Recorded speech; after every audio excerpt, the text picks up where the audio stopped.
Welcome to another After Action report for Trail Challenge. If you are part of Green Team or Red Team, I kindly request you to leave as this video is locked and that is your verbal warning to do so.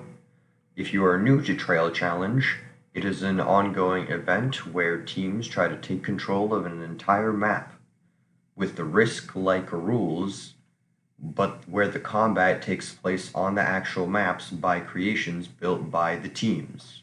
Each video will be mostly self-contained, however, it is recommended to go and watch the others. Another week and another week of failures, as it normally goes for Blue Team. I will say that right now, the way that fights are going, it's trending to be more and more fights that are long, hard, and oftentimes it's not even the opponent that gets the kill, but rather it's just waiting to see who makes a mistake first. Because simply speaking, with how reinforced creations are getting, and with how many weapons we have to work with, stuff is starting to get very long. And because of that, these videos might feel more bare bones and whatnot. That's because although there's a lot of content to cover, most of that content is just very, very samey, dry things and just combat footage, and just that's that. Which is also why you'll probably be seeing less combat footage even though there's more, because there's less interesting combat footage. Also, I keep forgetting to record stuff. With that out of the way, here are the before and after maps, and as you can see, Blue is currently in the process of concentrating everything they have onto one territory, because frankly, if we lose any amount of complexity at all, we're already going to be doomed, so we might as well put all of our eggs in one basket so we only have one basket to protect. It was another attack onto the ice area of High Seas.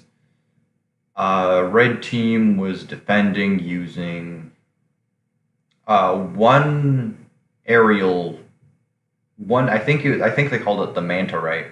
One Manta Ray inspired fighter craft, and then two other single-person craft that stayed back. I'm assuming that they were hovercraft, but I never got a visual on them because Blue Team, I made the vehicles for all of Blue Team, and we'll get into them, but they were submarines, and we all died against one fighter because we all repeatedly ran into a cliff multiple times.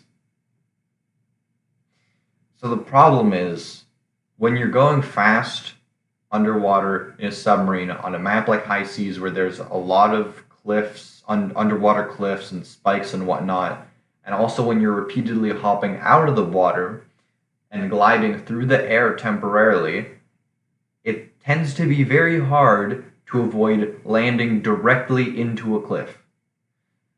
So pretty much almost every single loss was not due to actual combat damage, because again, I managed to reinforce these submarines very significantly. I'll get into exactly how in a moment. And so yeah, we lost because we didn't even get to the ice zone. We died to one Manta Ray fighter because we kept running into walls. The exact way I designed it, the exact way I designed the submarines was, my original plan was to use light composite, which is to say covering all critical components in one layer of grid blocks, of 1x2 grid blocks.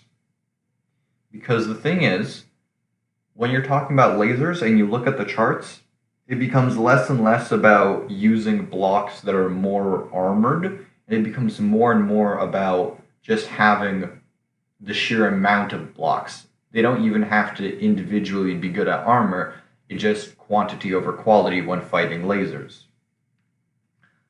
I couldn't do that because I just didn't have the complexity to do it, because spamming a lot of blocks is very complexity intensive.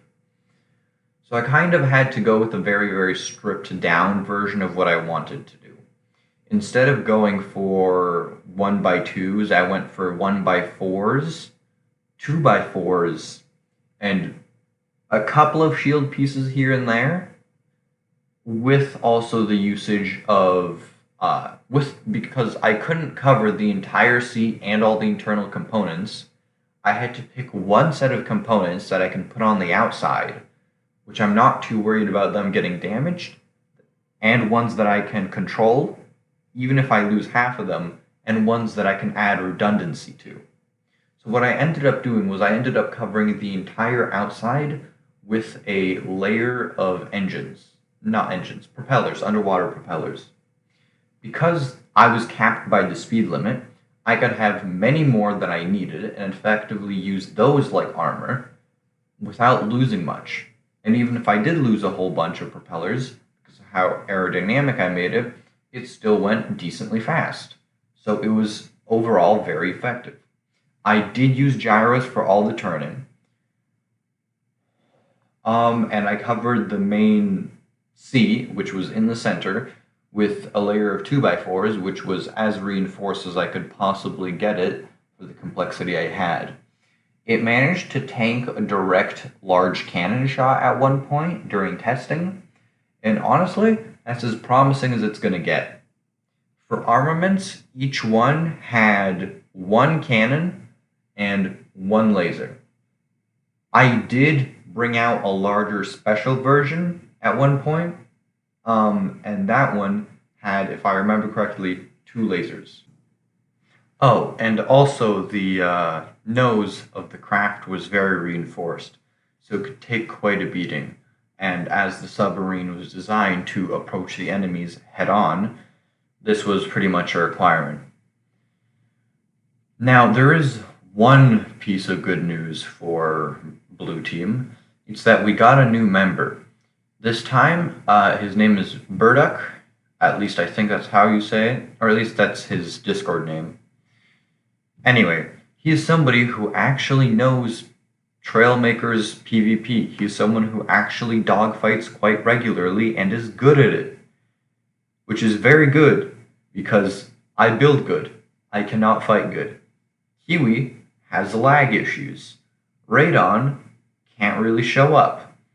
And Raisin hasn't really been at an event for like many events now, and I think he can't show up either. So, very useful.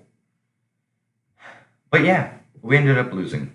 It was expected, pretty much. So during this match, Green Team only had a single member, which is why, so Red Team attacked Green, then Green attacked Red Team. It was pretty much it went as expected. It was just one kind of drawn out battle. I don't have much footage for these, so again, I highly recommend you go view the other channels for the exact combat footage here. I don't have much to analyze because it's very similar to combat that we've already looked at. A lot of single larger crafts, smaller, faster, more agile crafts, but larger crafts as still end up having a higher top speed. Splitter engines are really starting to get used now because of the speed advantage and acceleration advantage they offer. Using quantum drives, I forget if it got banned after these matches or before, but using quantum drives got banned.